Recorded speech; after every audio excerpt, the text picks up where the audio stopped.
Welcome into ACI Learning's webinar series. I'm your host, Lauren Deal, and I am so excited to have a conversation with Amanda Bickerstaff today about the current state of AI. So without further ado, I would love to introduce Amanda, who is the CEO and founder of AI for Education. She's a researcher. She's also been in the education realm for over 20 years and so much more. So welcome in, Amanda. How are you?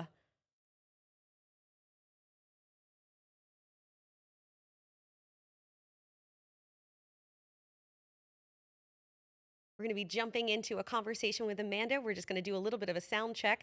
But as we're jumping into this, AI is changing constantly in the e-learning space and education. I am certainly passionate about this sector. I was a teacher for 10 years in Pennsylvania and then pivoted into TV hosting and tech. And so as AI progresses, I always reflect on how this would have impacted teaching as if I were still in the classroom.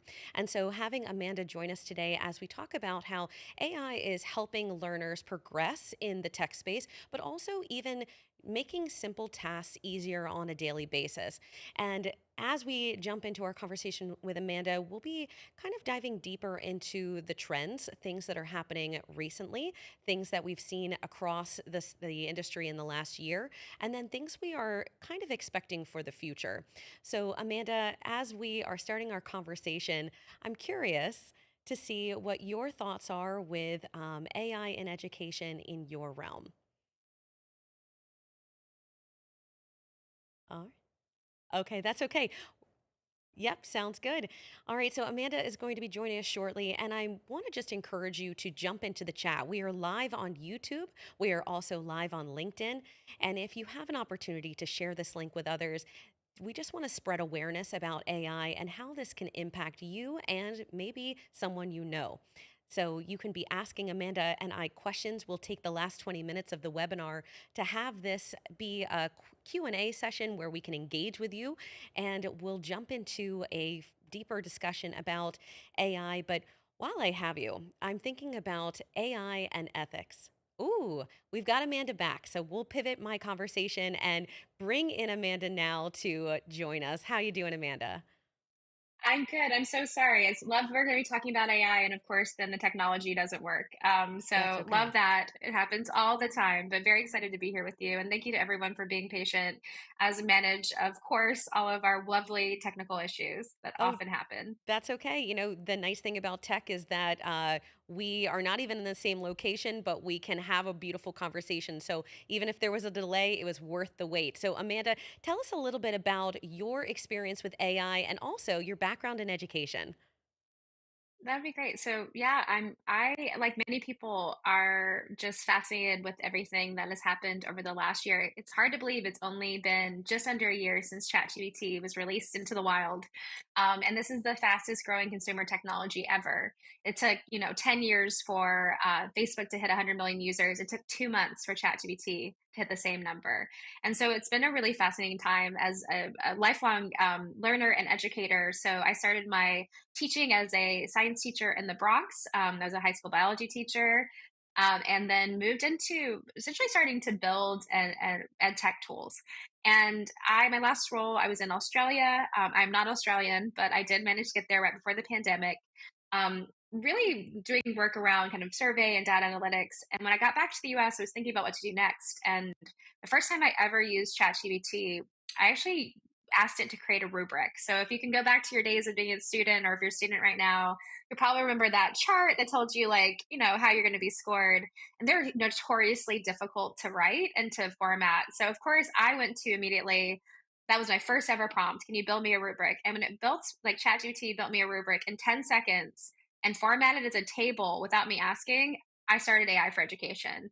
And so I realized very quickly that we've been talking about digital transformation and transformation for a really long time in education, but we never quite got there. And COVID really exposed how not digitally capable our schools were, and how even these like ed tech tools and ecosystems were not quite ready for this move to really supporting students, personalization of learning, helping teachers actually have more time to focus on the classroom.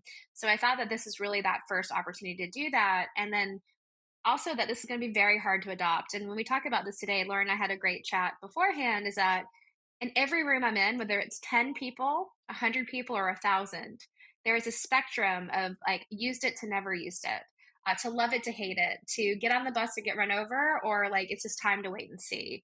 And I think that there's such a need right now for us to come to a common understanding of what these tools are, how do they work, and the capabilities, limitations before we start thinking about how are they going to transform our lives, our schools, our workplaces. I like that you talk about it being a spectrum and just getting the conversation started about AI. You're going to hear fear or you're going to hear excitement. People thinking this is going to replace my job or this is going to make my job easier.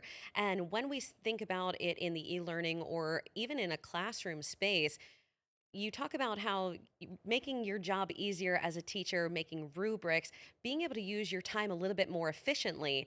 I don't think we're going to be getting rid of teachers anytime soon. Instead, I think that this is an opportunity for educators and people in the education space to be able to use AI to create more time management, if you will. Do you feel that way?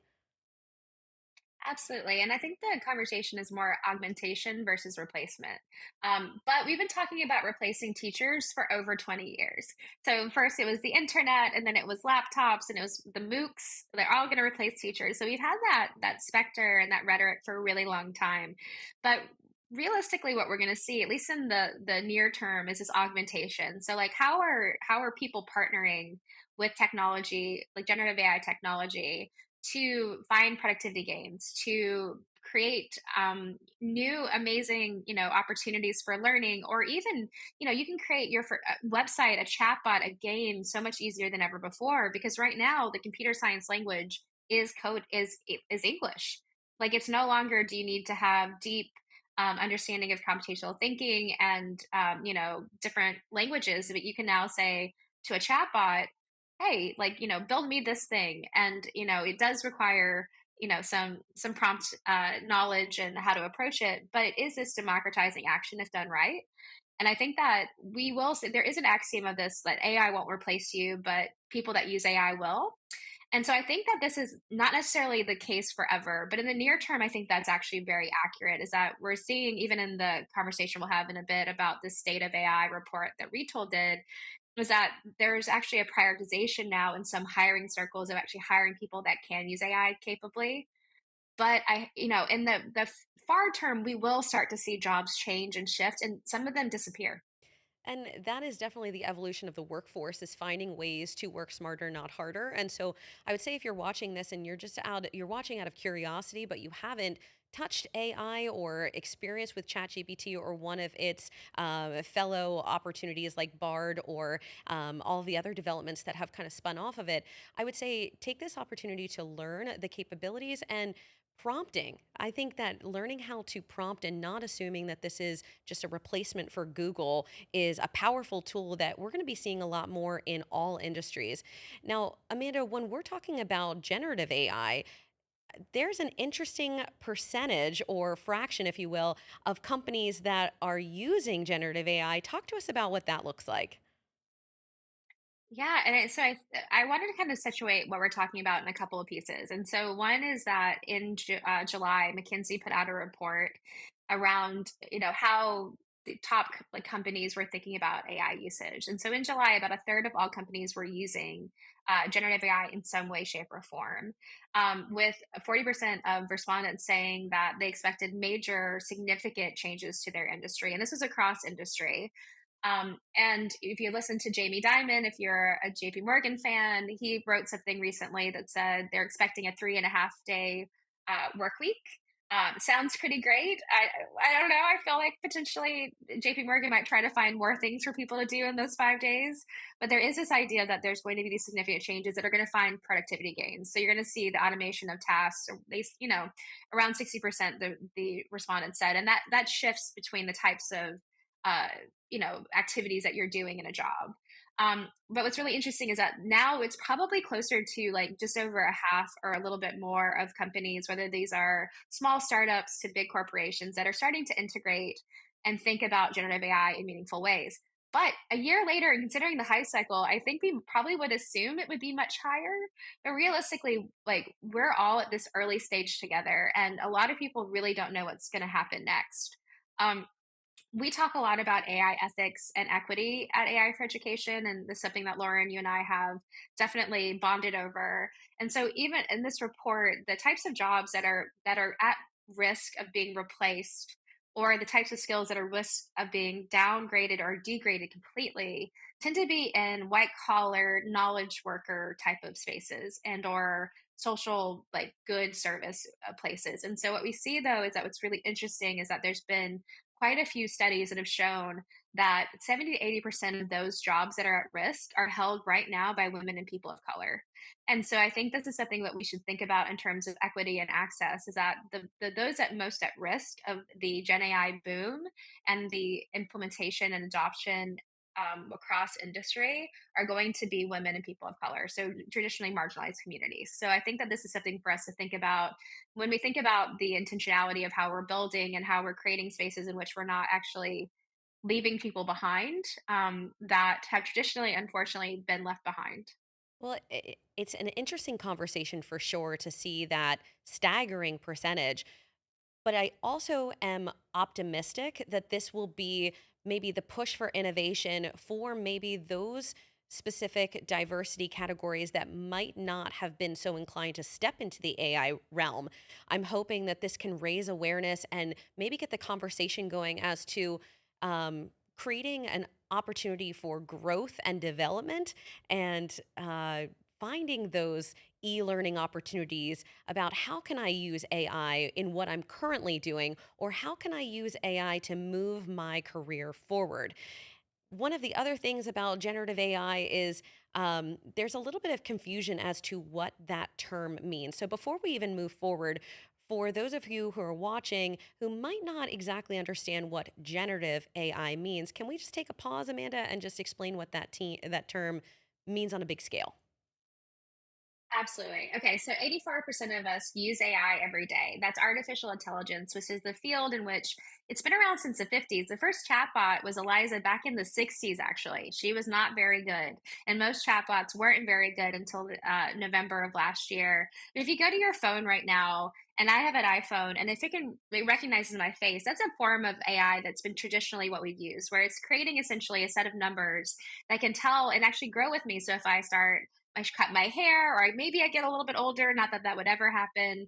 It can still open my phone. Things like predictive text, those are all going to be examples of traditional artificial intelligence. But what's happening is that generative AI is this move forward where we had essentially deep learning, which is a field that looks at the brain and how the brain works, and how to create more complex reasoning skills, more ability to do really significant computing at scale like never before. And through that, there's a new field of generative AI, which when we talk about generative and Gen AI, generative means its ability to create something new based on like natural language input. So, like English, for example. So, if I want to create that rubric has never existed before from a technology.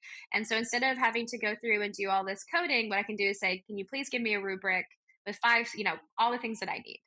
And it can create things like tables, it can create text, images, audio. The number one use of generative AI right now is actually coding. So actual developers use ChatGPT or GitHub Copilot or other tools more than any other use case. So we're actually using technology to build technology and at a faster rate than ever before. But what's really interesting about this is that these generative AI, the way that they kind of come about is that it's this model that's been trained on the internet. And so ChatGPT has been trained on the internet, and so it comes with it some risks as well because the internet isn't known as an unbiased place. And no one ever went to Reddit and said, "This is where I'm going to go for my balanced perspectives on world news," for example. But what it does is it creates these spaces also where the things it gives back to you are going to be based on what it most likely sees over and over again. So it's something that we have to think about right now is that most of these big models are trained on huge data sets that are maybe not that good at doing the thing that you most need. But more and more, we're seeing the development of smaller models or different applications that will just be for teachers or just be for lawyers or just be for developers.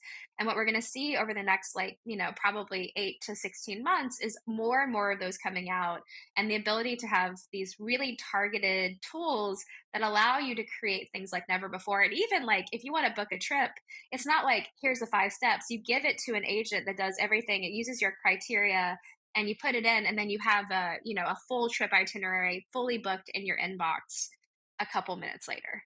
It's amazing what we're able to see, even with a 1 year progression of just opening this kind of up to the public. And I know that it, like you said, it's gone all the way back to Eliza in the 50s, where we were just kind of experimenting what the capabilities were. But just in the last 6 months to a year, being able to have all these spin off apps or applications and developments that companies are only moving forward with AI. How dare you not implement AI in some regard? It's very interesting to think about the future and how if it's taking all the information that we have put out onto the internet, um, how we will create regulations and how we'll kind of create some barriers, if you will. And that will have to be a further discussion because you did mention something about retooling, and I'm curious as to what that might look like, Amanda, when it comes to the state of AI. Yeah, so Retool is a great, they do, first of all, I love evidence. Let's just say, like, right now we are in the wild, wild west. Generative AI is on a hype cycle, like a hype cycle that's never been seen before. In fact, you can't even sign up for GPT-4 after the release of GPT-4 Turbo and GPTs that you can create on your own. And so we have this really fascinating world and where we have a lot of stuff happening very, very quickly.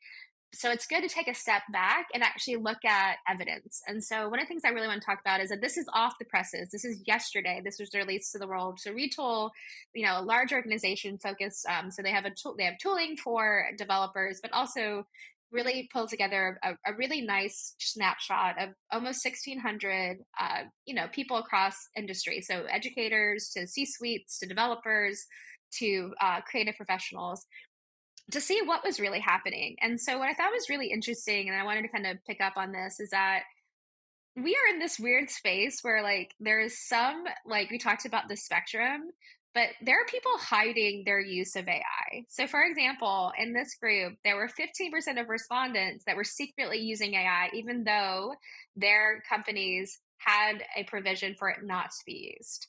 And so I think this is really, really interesting. So, and even those that were very supportive of AI, it's just about half the people actually using it. So if you're on your journey and you have not used it before, as Lauren has said, you are not too late. This is still so early, but also it's such an interesting thing that this is being hidden. And we see that in schools, we see that in industry, we see that all across the board where this has been. There's an uneven understanding and acceptance of these tools yet. And so I think that that's something that we need to think about is that we need to come to some kind of common understanding of what the tools are to be able to actually build this place in which they can be used effectively.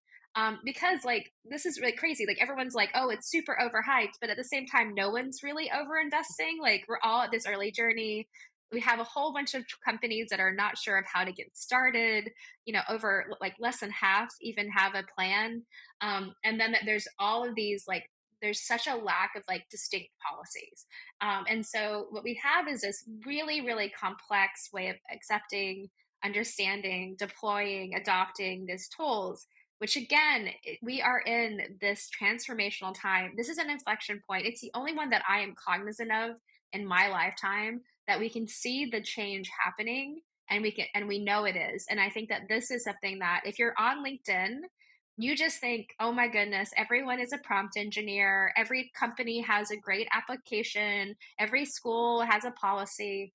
And what it is it's actually the opposite is that we are still in the very early adopter phase. And even if people are trying to keep up, we're still really, really early. And the tools themselves that we talked about Facebook earlier, Facebook was not very good in the first year. Okay. It had a lot of problems.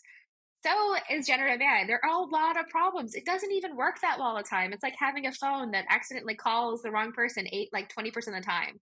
I'll be calling Lauren and I'll just be like my mom. Like that's kind of what's happening right now is with hallucinations it just messes up. And so I think that this is something that also is clear that we're having this like really interesting moment where while the technology can do great things, it also is so new and very clunky at times and actually has some pieces of it that can be pretty harmful. I love that you're talking about how we are branching into this wild, wild west, but none of us exactly know what we're doing. And so this is a chance for you to be exploratory and innovative. This is a beautiful opportunity for you.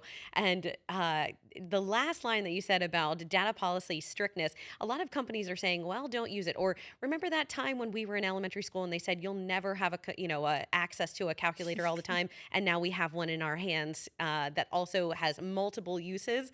I feel like this is the opportunity for businesses to find ways to implement AI, but the restricting, people are going to find a way to use it in some way or form. So having an all or none mentality is not where we need to be. Now, there are different applications that are customer facing or internal AI, and I'd love to hear your thoughts on that, Amanda. Yeah, so I think this is where it gets really interesting, and I like this idea of looking at what's actually happening. Yeah. So wherever you are in your journey, again, like I know that ACI is such a great, a diverse set of learners that come along this journey. But I do think it's really interesting to see what's actually happening. And what we're going to notice, even though I have this customer facing on the left, we're going to start with the internal because this is where people are significantly more comfortable. So what I'll say is these are the top four use cases across the 1,600 participants across almost 1,000 companies. Is that the first thing is like right now, like internal use and then individual value creation is really where the safer bet is. And so whether that is, we talked about it, the two top four are around actually coding, but then there's this idea of a knowledge based Q&A. So we talked about how ChatGPT is the internet. We can create a version where you have, instead of the internet, you have a version of your database. So let's say that you have, if you're a school, you have all your curriculum. If you're a company, you have all your documentation on customer service or how your tool works. That you can do this where you can create more of a closed, like a walled garden approach that allows you to use a generative AI, the cool things where it's interactive and it can summarize and it's got a better user interface, but that you can actually query your documents and your data particularly. So that's really very like common in terms of a use case, both internally and consumer facing. It still hallucinates. Most, there's not been a hallucination again is when the model will make something up because it's actually not thinking. It is a probabilistic model, and we can if you want to get into semantics, we can go deeper, but it's building on, it's definitely not thinking. So I can say that. So what it'll do is that if it doesn't know something, instead of saying I don't know, often it'll just make it up. And so if you have a common kind of issue with the knowledge base is that if you ask it a question that doesn't exist in the knowledge base, it'll just make up an answer instead of saying I can't find that. And so that's an example of like why these tools are probably even more internally being like tested and then before they're being released widely. And then things like copywriting, like large language models like ChatGPT, they have language in the middle, like it's really good at writing, and it can help you get that first set of copy out, the first LinkedIn post you're going to do, or whatever is really that kind of place that you need to get started for your own work. But then externally, what's really interesting is that they are starting to have in product features. And so that could be like a new smart search, or it could be something where, it builds you assessment questions if you're in education, or you'll see it more and more where you'll have like, start this draft. And so like LinkedIn will now say like, get started, and you give it a couple of things, or Canva will say like, build this thing for me, and you give it 5 words. So those types of features are being more and more like commonly used. And then these chatbots are fascinating. Chatbots still like are better, but like you probably still want to say representative 1,000 times and or throw your computer. They still are not great, but the experience gets a lot better because you can train these tools on larger like databases, and it can answer questions in different ways. But the thing I want to also focus with is like the number four response was we don't have anything. So a lot of companies are going slow on externally facing technology around generative AI, and that comes back to that risk. That comes back to that how early these stages are. So I thought that was really interesting that there were like about 15 versions of internal AI, and there were about 8 versions of customer facing, and three of them were we don't know yet, we haven't started. nothing live yet, and like soon. And so I think that that's where we see that this risk tolerance, but also I think an actual smart way to approach it, because these tools are so nascent and so new, that if you have a business, if you're building a business or you have a school or you have a system, you don't want to put something that's not fit for purpose or that actually could cause like a worse experience, even if it has the interest and the hype behind it. I really like that we're acknowledging that last point about nothing live yet. I think a lot of organizations are still trying to work through the internal before they allow this to be out into the world with their brand stamped on it. So I think it's actually a confident statement to say, I'm not sure yet. We're still figuring it out. That's actually a very safe space to be and operate in. But I also like when you talked about education, about how we're trying to implement chatbots so that they are learning our language models and they're understanding the data that we're providing to them, and sifting through it, trying to learn us. But also when we're using this in education and putting this in front of children, it kind of changes the way we approach learning in a classroom. So I'm curious, before we even move on, you and I both have a history in education. I just want to pivot a second and think about internal and customer facing when we're thinking about a classroom, what that might look like beyond just creating rubrics. How can a student use AI to advance their learning? So it's a really good question. So first of all, most of these chatbots are not released to young people. Right. So ChatGPT is 13 and up with parental permission. So is Go, for example, which is a GPT-4 wrapper with Conmigo's knowledge base. That's a really good homework helper. And things like Claude, which is the second best on the market, is not available at all to anyone under 18. So I want to say that, like, when we think about fit for purpose tools for students, there's significant work to be done to create those that can be released in the external, like in the classroom. If you are going to be doing that, you have to kind of teach the students first to be like AI literate and understand bias and hallucinations and to be critical users of these tools. We see over and over again Australian academics getting sued by KPMG because they accidentally submitted fake, lawsuits in an article, or lawyers that have been fined or disbarred for accidentally submitting case law that doesn't exist. And so if they're doing that, then kids who are, 13, 14, 15, that are not experts in as many things as their adult, they're experts in many things, don't get me wrong. But I think that this is where we have to get really careful first about anything that is going to be in the classroom has to start with AI literacy. And then you have like controlled ways to release this. And there are more and more tools that are being created in this space. But right now, we really suggest it being either very, very tightly supported and controlled and only released after AI literacy has been done. But for like a student that has that, like there are so many ways to use it, to study, to explain it to me, like to put it in a different format, to ask me questions. I saw yesterday that a good friend used it as a homework helper for their students, and did a better job than they could about their calculus homework. So I think there are really great opportunities for, like, once we build that AI literacy, and then again, like putting some real work into creating fit for purpose tools that are safe for students.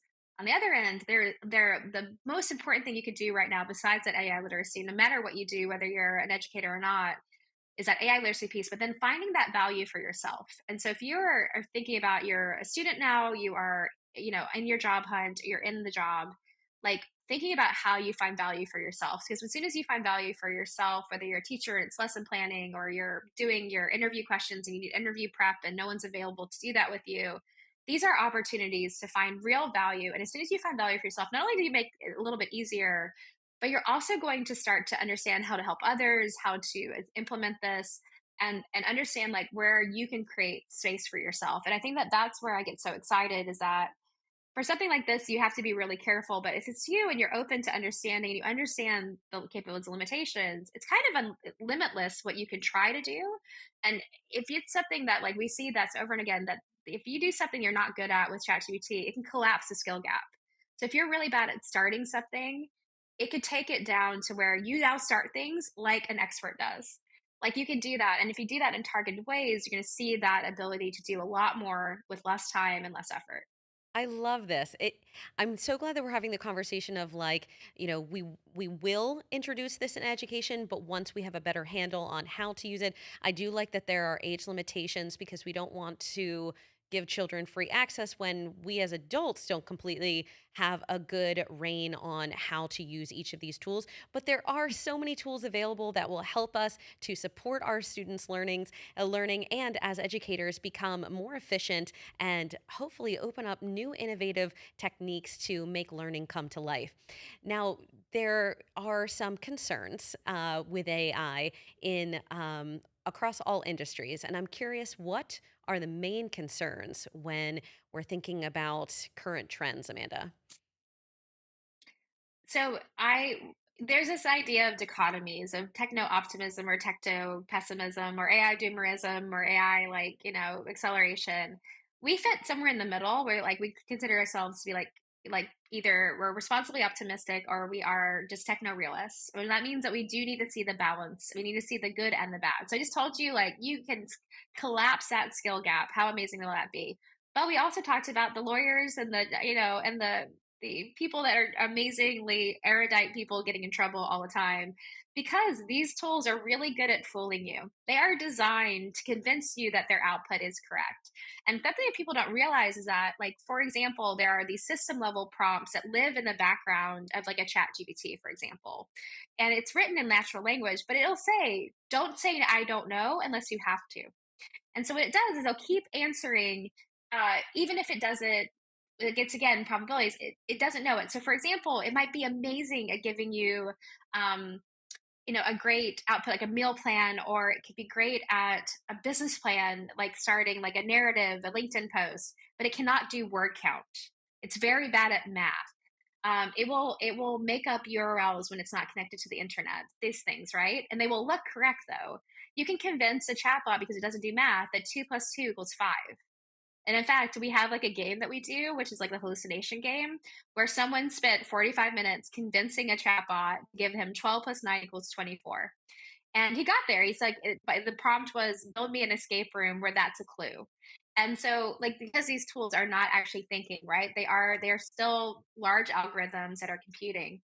So this is something to understand. So the major concerns right now is like one is that like it's just not always right. It's just not always right. And in fact, that's a huge concern, especially if you're giving this to if you're using this as like a part of your work or it's a part of your external facing product. So that's a big part. The second is your data security. There have been examples more than once where someone has submitted something to a chatbot and then it's been like it's an intellectual property piece and then it has actually been shared with someone else. And so there are also questions about how your data is being used to train. So if you're on Zoom and you use the AI tooling, you're this right now, because we're using Zoom in the background for me to present, is part of the training data. So now what would have been our like proprietary conversation is now being used in different ways. And so I think we have to be very, very cautious about data security. Then the hallucinations, like I love this term because it is not like your ayahuasca journey, everybody. This is something that is really just when a chatbot it makes something up that looks correct. And this happens. So there's a new like metric that says that between 3 and 5% ChatGPT will make stuff up depending on the type of output. And then something like a Bard will make things up like more like 12 to 15%. And so what we have is these really like large scale differences in terms of those hallucinations. Also, man, these things are expensive. So it's kind of like the world where before we had cloud computing, where you had to put up a server if you're doing really well, and you had to have like servers here and there, and it got really expensive. And then cloud computing allowed us to do like get our stuff into a million or 2 million users. So right now, the associated costs with running a model, especially using GPT-4, which is by far the best in the market, are so expensive. And is one of the reasons why GPT-4 is not taking any more, like the $20 does not cover the cost of running those technologies. So until there are like better systems, they're quite expensive. So I would say that those tend to be the kind of major ones right now, especially if you're building. And there's some other ones around kind of speed performance and like the prompt engineering itself. It's quite interesting.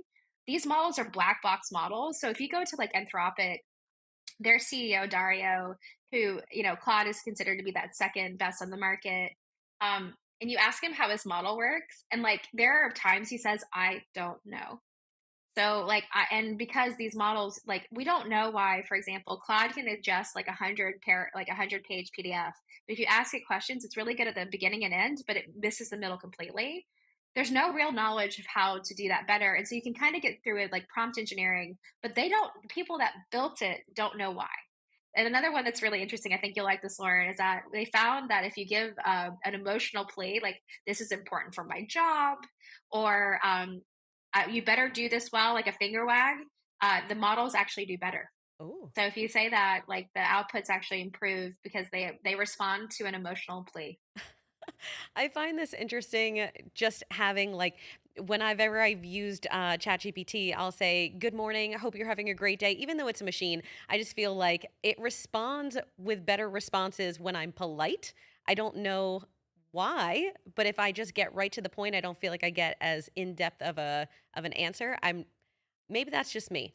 But I'm noticing that these current concerns, and I'm seeing cost and performance and definitely security. I think in the world of cybersecurity, especially here at ACI, which stands for Audit, Cyber, and IT, the world of cybersecurity with the boom of AI is going to have to adjust because of the new learning that we come across for AI. So new jobs will be coming about, I'm sure, as we learn more about this tool. And so I'm thinking about students who are going to eventually enter the workforce, trying to prepare them for jobs that don't even exist yet. So we can kind of reverse engineer and think about what kind of skills would they need, like prompt engineering, learning how to prompt, learning how to use these tools so that when they do potentially enter the workforce, they have certain skill sets that will help them to not only get the interview, but also potentially innovate a new career path. Anyway, concerns are very interesting, and I'm sure we could pile a couple more on. Reminder to you in the chat, though, you can generate questions for Amanda and I in just a couple minutes. We'll start opening up that Q&A session to engage with you. But one other thing that I'd like to talk to you about, Amanda, is the different companies that are entering this arena. You had a very interesting graphic, and I'd love for you to share that with our viewers.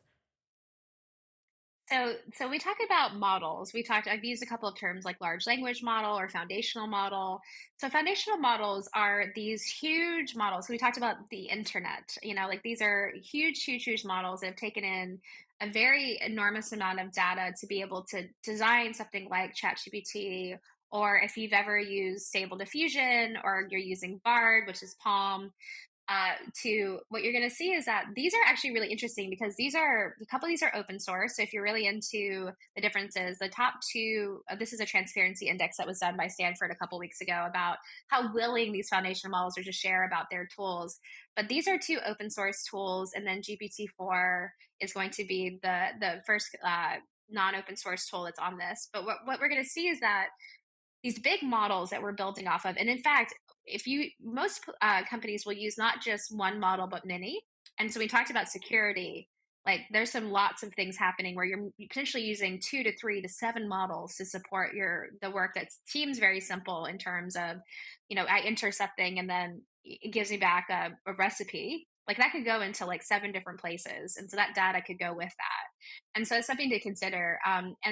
But what we have here is like these are very, very expensive to run. So, for example, GPT-4 costs about $100 million to train and get out into the world. And so that's why they're right now still like these big models or these open source models really have the kind of corner on building these best use cases, so to speak. And there's a lot of reasons why. I know we don't have a lot of time, but I think what's really interesting about this is that again we're just at this really early stage where like you may not have even heard of all of these, and but what you'll notice is that this is about like how much we know about the models, how much is willing to be shared. And what you're going to see is that the highest is 54% out of 100. So these are 100 indicators, and they only got 54, and the actual average is less than 40%. And so, what I would say is that if you're building or thinking about building with these models, there's a lot that we don't know. And so, one of the things that's going to be interesting is to see, like, more and more, are we going to understand training data sets and like how they were trained?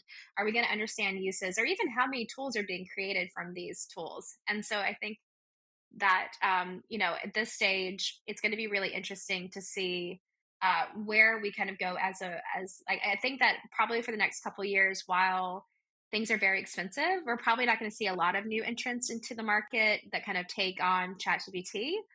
But what we are going to see is more and more smaller models that are really good at doing one thing or two things or for a specific industry. And I think that that's where we're going to actually see a lot more transparency, less hallucinations, less bias, and higher outputs. It's interesting how many companies are launching some form or model of their AI applications, but that those percentages are fascinating and definitely not what I anticipated. I'm so glad that we're showing this, and this is extremely recent, correct?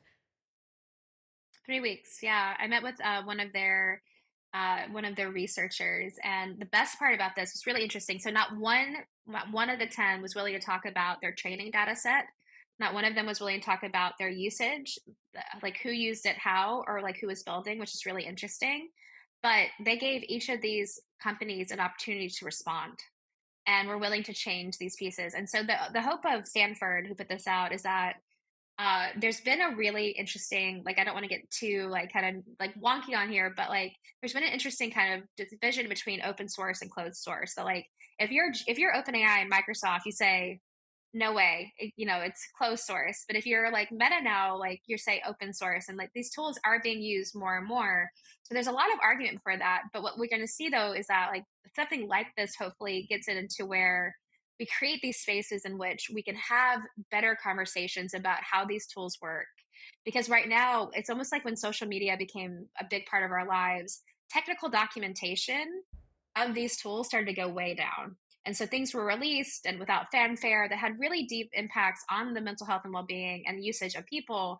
That something like this, so early stages, what you hope is it actually says, hey, if this can be used by hundreds of millions of people, how can we build better systems that are more transparent and more safe, especially like for people using them? Because these tools are in the first person, and it can look like it is thinking, but how do we actually create something that has real value, that has transformation qualities, but also is safe for people to use, and that we're doing it in a way that also limits the amount of bias that is part of all of these models. That's an interesting conversation, just understanding the bias behind AI at this current state, the synthetic contributions that are being put out, into the world. And we could go on and on, but I'm seeing all of the chats and questions flood in, and so we're gonna pause, Amanda and I, and invite you into this conversation. And so we'll start off with our first question. It looks like it's from Collins, from coming in from LinkedIn. And I just want to remind you, you can also write in to Amanda and I. It is not too late. We would love to include you in our conversation. This comes from Collins from LinkedIn. He or she says, they say, should we be concerned about plagiarism? And if so, what ways can we manage plagiarism in the education space? Collins, that's a great question. Amanda, I'll let you go first. Well, I think that the rhetoric of AI is for cheating is the thing that I hear the most. And I will say first is that another Stanford paper that's about to come out is a 15-year study on high schoolers and cheating. And there was this big push towards, hey, like it's got to be happening more. So they went to the high school this year, and what did they find? There was no more cheating in terms of the amount. It's just kids cheating differently. And so I think that there is a potentially an overblown conversation here and this rhetoric around a couple things, that cheating is rampant and that's all that it's used for. We actually know from the research that students use it more for their personal well-being and health than they do for school. That's one. Number two is that AI detection works, that there's some kind of silver bullet, whether that's Turnitin or copy leaks, GPT zero. And what we found over and over again is that they don't work. There is no X-ray glasses or synthetic watermark. And that three is that if a student is using AI to cheat, so to speak, the big question is, are those actually like assignments that now need to be changed more than we need to have like is a 5 paragraph essay going to be the way that we keep like assessing students when ChatGPT can write a 5 paragraph essay than I can? And I am very overeducated, and this is the thing. And so I think that there's those three things of rhetoric that like is why it's so important to get past that AI is for cheating. It doesn't mean that it isn't happening, but I think it is overblown, and really probably the wrong conversation for us to be having. I love that that is your take on this because I would definitely support that. I feel like as humans, we're looking for the most efficient way to get to the outcome. And so, plagiarism, I think, comes from a place of inadequacy. We are thinking that something can do it better than us. And so, trying to keep our voice in a 5 paragraph essay, I think exactly what you said, Amanda, is teaching our students how to use the tool to get their message forward rather than relying on the tool to be the voice. And so, changing the way we assess our students rather than filling in bubbles. We need to have the organizations that those big four that rate the curriculum and the assessment change their way of thinking that bubbling in answers to show the intelligence of a student or their abilities is maybe not effective anymore. And we need to create an opportunity for students to showcase their knowledge in a different way. I said it out loud. I know it's the quiet part that we don't want to say out loud, but I'm saying it. I've got a platform right now. But Amanda, I like that you're saying that plagiarism is maybe just a red flag that we need to change. So, all right, let's jump into our next question. Thank you so much, Collins, for writing in. Let's move on to Code Game from YouTube. They say, how do the various publicity available, let me see if I can say this correctly. Hold on. How do the various publicly available LLMs currently differ? And also, do you have thoughts on how to write better prompts? Ooh, great question. Oh, good question. Well, I will say we do have a prompt framework on our website. If you would like to use it, we call it the 5 S's, and the idea of like how to actually create a structured prompt matters.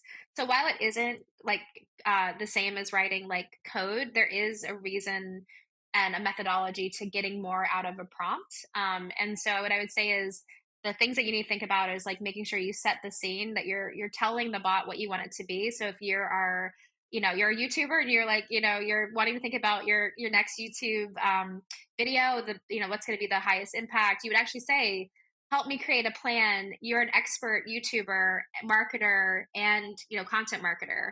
Something like that. And then the way that you structure your prompt, where you actually give it as specific details as possible, even providing some examples of a good YouTube video will really help. So I think that that is like we have a framework. Happy to share it with you. But then the second thing is the LLMs. What I would say is GPT-4 by far is the best in the market. It's the only tool right now that I would pay for, and that's new. I wouldn't. I only paid for it the last 6 months because I was running a company called AI for Education. But now ChatGPT 4 with Turbo, you can do text to image, image to text, within image to video, image to code within the same chat. So like, and Dolly 3 is a text to image generator that's so much better than ever before. That it really does have this ability to do some pretty complex reasoning and responses. And reasoning is an interesting word. It doesn't do the best at reasoning, but it's getting better. And the GPT-4 by far is the best in the market for that. But something like Claude is, I think, a better writer than GPT-4. Like, and it's free. It hallucinates a fair amount. But if you want it to help you like write something in your voice or give you examples of different types of copywriting, like I think Claude is really good. Another example that's free is Perplexity. So Perplexity is kind of like the search engine version of an LLM. And so I was with 25 11th graders yesterday that I get to hang out with, and that are from South Brooklyn doing AI policy work, and showed them Perplexity to help them do their research because they all have to do this peer review kind of research and like go out. And they loved Perplexity because what you can do is we can't really trust all the time the outputs of GPT-4 or Claude, but it will always cite its work. And so you'll get like an answer, and there might be 10 great articles or images or videos or peer reviewed journal articles all within the same search. And so, really, I think there are a lot of really good opportunities like that.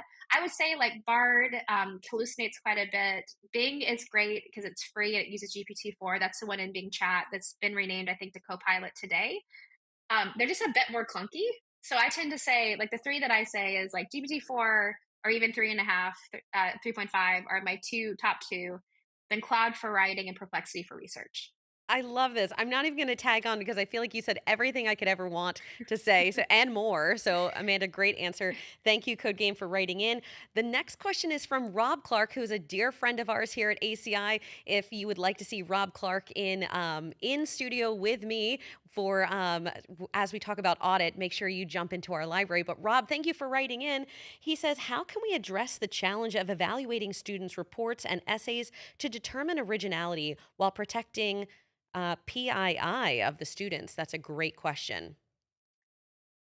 So this is where I think I think that there's a bit of we need to slow down just a bit in our expectation. And so for example, right now, like I said, AI detection tools are not reliable enough. Like, between zero point 0.7 and 2% false positive rates, and they tend to which means that someone submitted something. So if you have 100 students, two submit and says AI generated when it's not, and they tend to research has shown over and over again that it penalizes non-native English speakers. They will more commonly say that a non-native English speaker has done an AI generated work.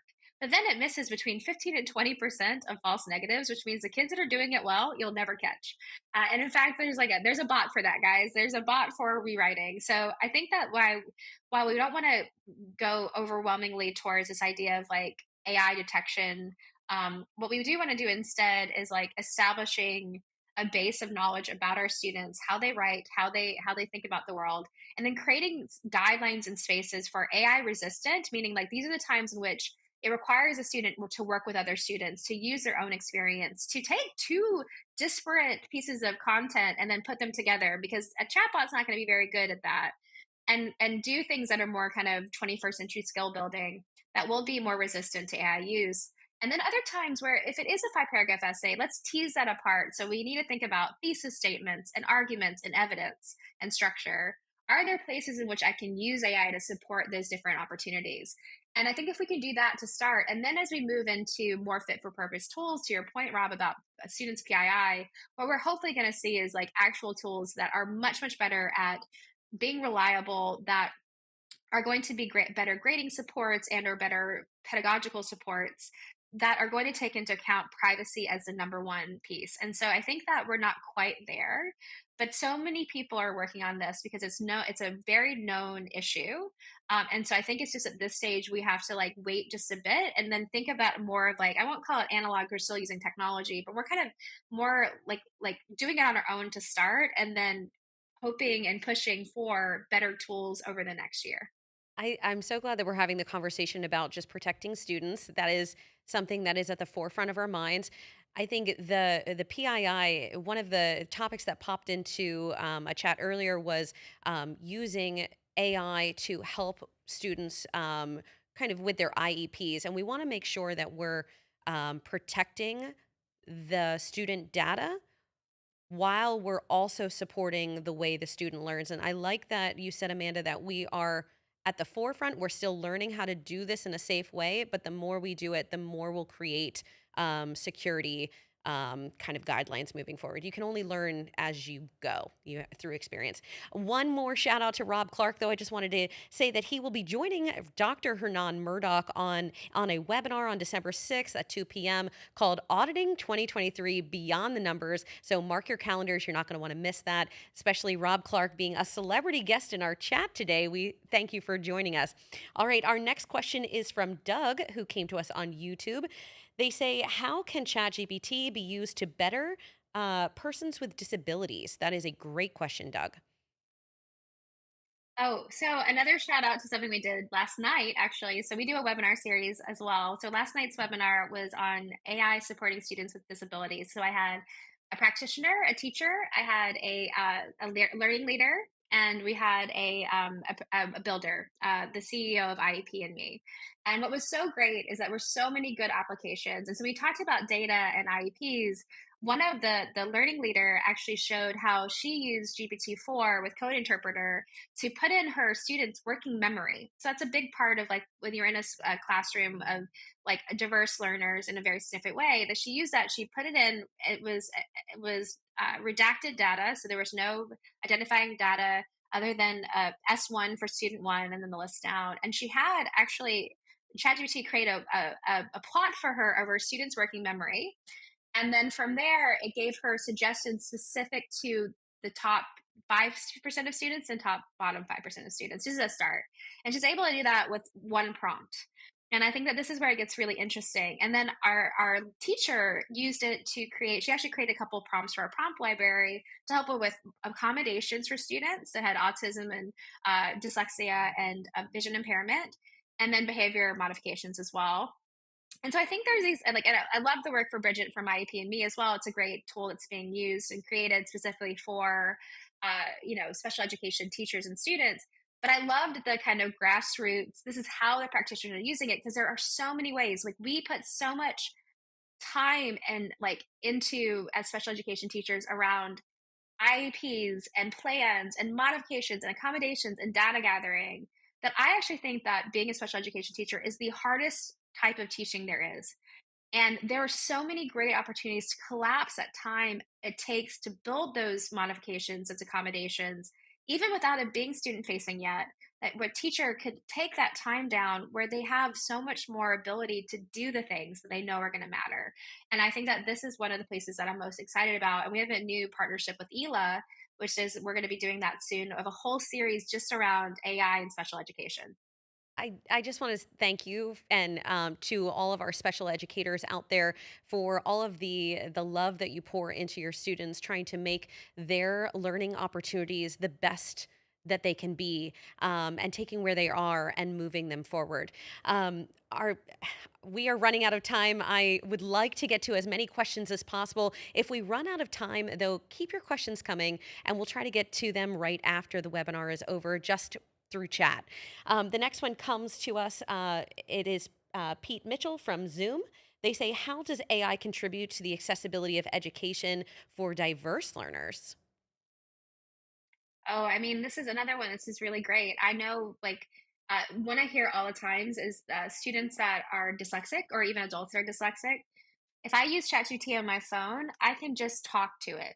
Like I don't even have to be able to spell anything correctly. And even when I do talk to ChatGPT, its ability to understand that is really great. So I think that there are all kinds of amazing opportunities for accessibility.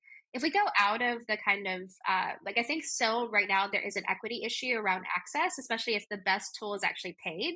Like GPT-4 being paid and now no one being able to sign up is an equity issue when we think about diverse learners. But what I will say is that I think that more and more there seems to be a focus on building low to no bandwidth tools, picking tools that have specific use cases for students of different backgrounds. The ability for you, one of my favorite anecdotes is we have an exit ticket prompt. And so if you are an educator, that's when like right before you go out, what did you learn? What do you want to know about? And a teacher instead of got 5 great exit tickets in 10 seconds. And instead of saying, hey, I'm going to use the best one, you know what she said? I'm going to make kids all 5, and they get to pick which one they like the best because they're all pretty good. And I think that that's where we start to shift in, where students are now like opportunity given more choice to have more personalization and more access to real world experiences that mean something to them. Amanda, fantastic. And we are just about out of time, but I want to take a moment just to celebrate what you have done and what you are currently doing and where you're going to be with AI for education. Tell us about your website, how we can connect with you after this webinar if we have any further questions. That's great. And thank you so much for the opportunity. And thanks for everyone for being here today with us. And so, our website, the vast majority of what we do is free. So, we have a prompt library that has, it's approaching 100 prompts from everything that's created for free chatbots. You can use it on any chatbot, but everything from special needs, administration, lesson planning, even for students as well. We have a free course for educators, and we have our webinar series. So, our next webinar is going to be focused on social emotional learning and AI, actually, which I think is a very important topic. And then we work directly with schools, students, leaders, associations to bring in generative AI literacy training, consulting around policy, and work around pedagogy and how we need to change. So it's the most fun I've ever had. I get to spend all my time on this, so I know it's so hard to keep up. But because I can focus on this full time, what we're able to do is transfer all of that learning into a practical way for educators. And so I think it's a pretty unique piece because usually education kind of gets a short shrift when it comes to technology. And the fact that I can be that voice, or one of those voices doing that work, has been a real pleasure. Thank you for being a voice and a top voice at that when advocating for education. Again, that website to connect with Amanda is aiforeducation.io. You can also reach out to Amanda on LinkedIn. Again, she is a top voice in education. So follow her journey, support what she's doing, and get part of the movement that is AI. Thank you for joining me and Amanda here at ACI Learning, and we hope to see you again soon.